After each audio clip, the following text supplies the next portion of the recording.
In response to my last few videos, many of you have commented and contacted me saying, yes, please do a series of videos about breaking vanilla conditioning. This is a big one. This is something that I had to go through as a curious vanilla and navigating newbie, and this is what a lot of you as well who are interested in the BDSM lifestyle are facing yourselves.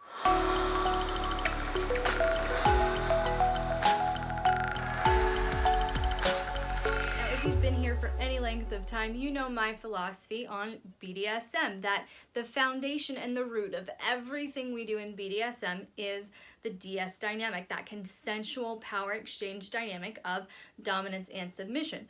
Furthermore, I believe firmly that DS exists naturally in every person and in every relationship. Those who quantify themselves as vanilla simply have not realized this, have not identified this in themselves, these traits in themselves, this energy in themselves, their partner, and have not infused this connection into their relationship. So I have a very kind of unconventional way of looking at vanilla and BDSM, but many of you have a more traditional kind of way of looking at BDSM, that there is a line of vanilla and kinky. And that's why I say BDSM is not a closet to come out of, it is a buffet to choose from. And I say that because the logic behind vanilla conditioning that creates that very firm black and white line is very flawed. It's extremely flawed logic.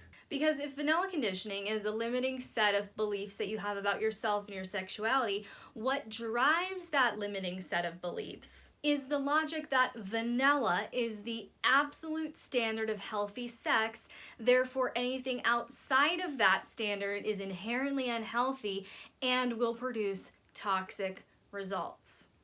Vanilla sex, traditional sex, is the standard of healthy sex, and anything kinky or alternative outside of that is bad, is wrong, is dirty, is unhealthy, and I shouldn't go there. Good news is that is wrong. It's flawed logic. And I say it's flawed logic because those arguments are really using relative truth to create an absolute standard. And there's a lot that I could discuss here and go into here, but for today's purposes, very quickly, a relative truth statement would be the sky is blue. Now I know you guys are like, well, what, the sky is blue? That is a fact, the sky is blue. Well, for you, if you're not colorblind, if you're seeing the sky in the middle of the day, if you're not seeing the sky at sunrise or sunset, or at nighttime, right? The sky does change colors. It's not always blue. That blue is your perspective. It's a relative term. It's a relative truth. An absolute truth would be there is a sky. Okay, so that's the difference here. Vanilla sex is not the absolute standard. I actually believe, and I have kind of 4 guidelines of what I believe to be the absolute standard of healthy sex. That really should be the litmus test. Not, is this okay? Is this wrong? Is this bad? Is this dirty? Is this too kinky? None of those questions, because again, that logic, that vanilla conditioning, is relative truth trying to create an absolute standard, and that's flawed logic. So for me, my absolute, what I believe to be the absolute standard of healthy sexuality is 4 things: safe, sane, consensual, and intimate.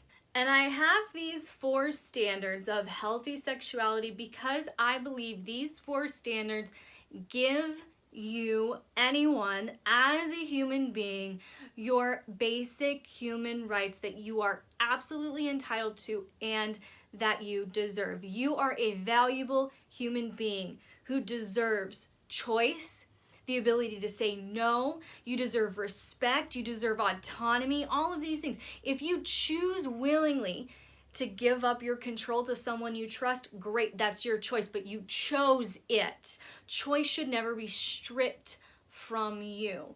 So I believe these 4 standards of safety, sanity, consent, and intimacy maintain those basic human rights for you, for anyone. So when you're evaluating a healthy partner or a healthy sexuality or a healthy sex act, don't think of, is this too bad, too raunchy, too dirty, too out there, too kinky, whatever, because again, that's not the standard. That's vanilla conditioning.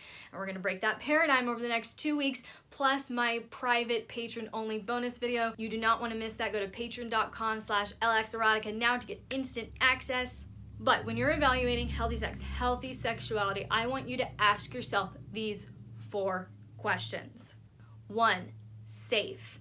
Do I feel safe mentally, emotionally, physically, and sexually? 2, sane. Am I in a coherent, rational state of mind with emotional control? 3, consensual. Is there any form of manipulation, coercion, or fear involved? And 4, intimate. Does mutual trust and vulnerability exist between us?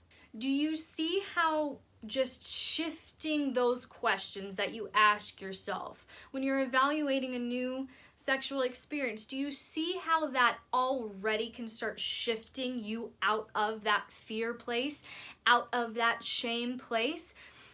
If this is not a inherently dirty, wrong, bad thing, we just want to make sure it has the right boundaries and it's a healthy, empowering, liberating thing for you.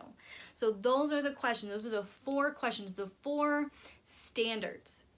It's not vanilla versus kink. It's these 4 standards. Evaluate your sexual experience off of these 4 things. Safe, sane, consensual, and intimate.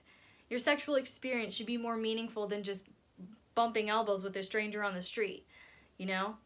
So make sure that your sexual experience, there's full safety, full sanity, full consent. And what's my definition of consent? Consent is a completely mindful, willing, and uncoerced choice to say yes, and the ability to revoke that yes at any time without fear of repercussions. Is it consensual? And finally, intimate. Does this feel intimate? Or am I being used? Am I just being used as the object of someone's lust? Again, if you want to start breaking free of this vanilla conditioning and begin experiencing the passion and intimacy BDSM can infuse into your love life, just head over to patreon.com/LXerotica now to get instant access to my 5 practical steps to shifting out of vanilla conditioning.